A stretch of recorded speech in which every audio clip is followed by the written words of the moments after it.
Hi, it's Phil Kerner, the Tool and Die Guy. Welcome to another real-life manufacturing lesson. This is a dial indicator made in Hollywood, actually North Hollywood, I believe it says. You're going to like this, an old vintage tool, and something I call my magic wand. Okay, so this came via UPS yesterday. Couldn't wait to open this because I couldn't imagine what was inside this box. Very carefully packed, I might add. So let's take a look.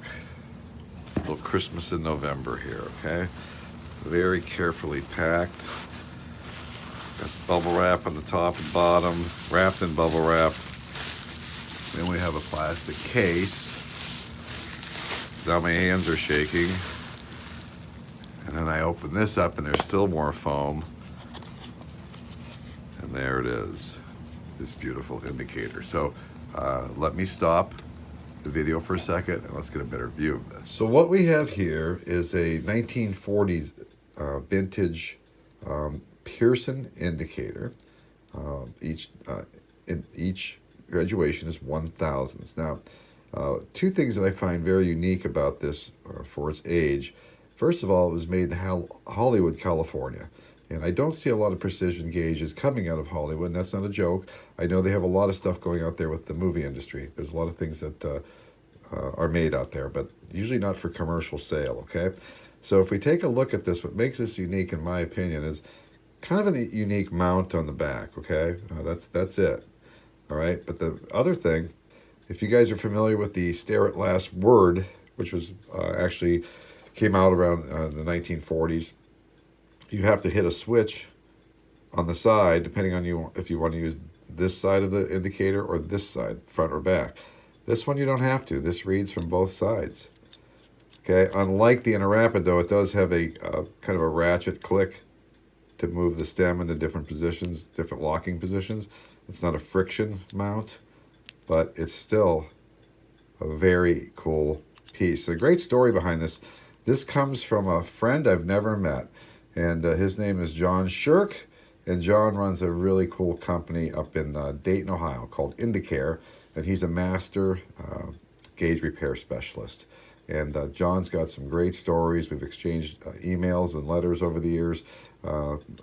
Fantastic human being. Love this guy. And I sent him one of my calendars and a Lufkin poster. I think I made out pretty well. This is what he sent in return. So, John, if you're listening, thank you so much for this beautiful piece of American manufacturing history to add to my collection. And I hope you guys that are watching this tonight got a little bit of a kick out of this. This is pretty cool. And for those of you out there who may need that set of calipers or mics repaired, give John a call or contact him here. There's his webpage, indicaregauge.com.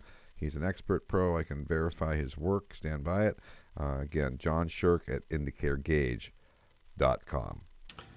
Okay, ladies and gentlemen, I think this will hopefully be my last video on checking squareness. But I just got this a couple weeks ago. I've been dying to do a video on it. And I like to call this my magic wand. And I can tell you I've got the only one of these in the shop.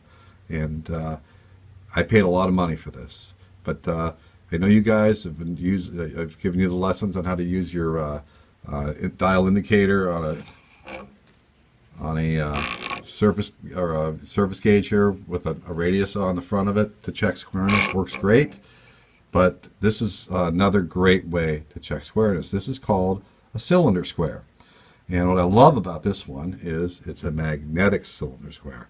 So what you do with this, this particular one is made by the Murkens company, M-U-R-K-E-N-S, I believe.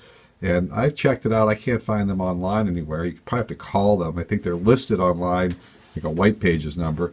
But I bought this off an old friend of mine. I got him to part with this for about $150, okay? But this is slick. So here I've got this beautiful Schmidt vise, and we know from Schmidt's own catalog that these are supposed to be hardened and square within a tenth.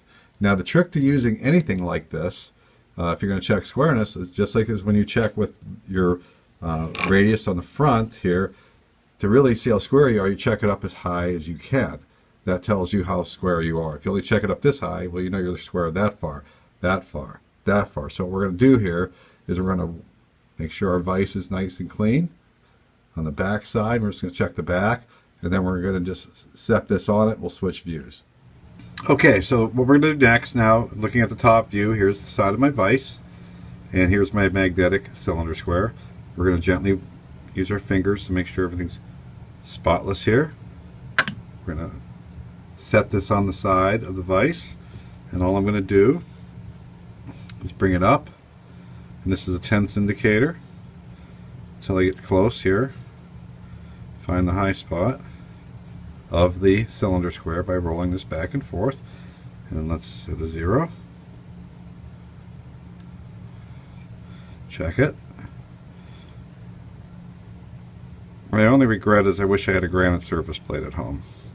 That would be nice. But this is a cast iron one, okay? So this is the tense indicator. There's 0. And there's 0. There's your Hermann Schmidt vise.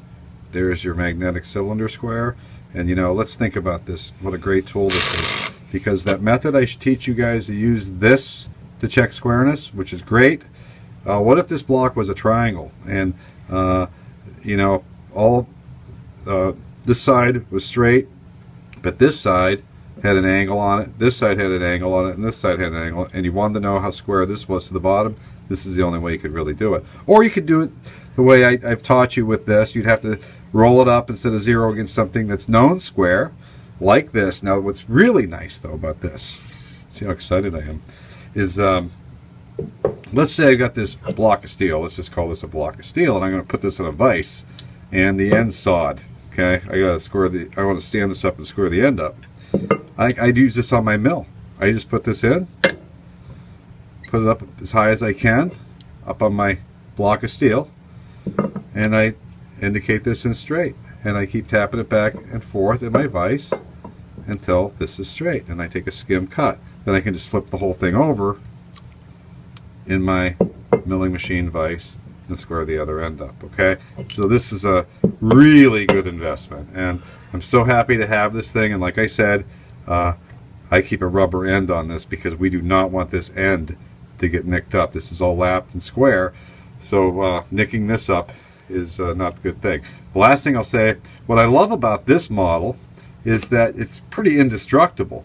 Versus some of the other models, and here's one up on the screen there with it's longer, which will tell you even more how square you are. The longer this thing sticks out, you know, this is 3 inches long. If you had one 6 inches long, you could, you know, that's going to get you even more square.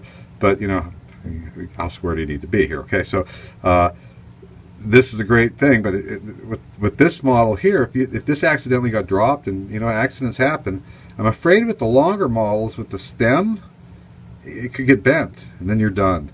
All right, so I've seen these on eBay, not this type, maybe they're on there now, but the other types, they sell for about $300 or $400. You can buy a new one for $450, but you could call Merkins and see if they still make these things. And again, I think this guy paid $300 for this one 20 years ago, so great investment. So hope that sheds a little more light on the hopefully the final video tutorial on checking squareness, but this is a great tool. And just as an add-on, here is the one page I found of the Merkins magnetic cylinder square. It looks a little different than the one I have, but you can maybe call Merkins. But anyways, it shows it right here, $250. So that is that. We will see you on the next video.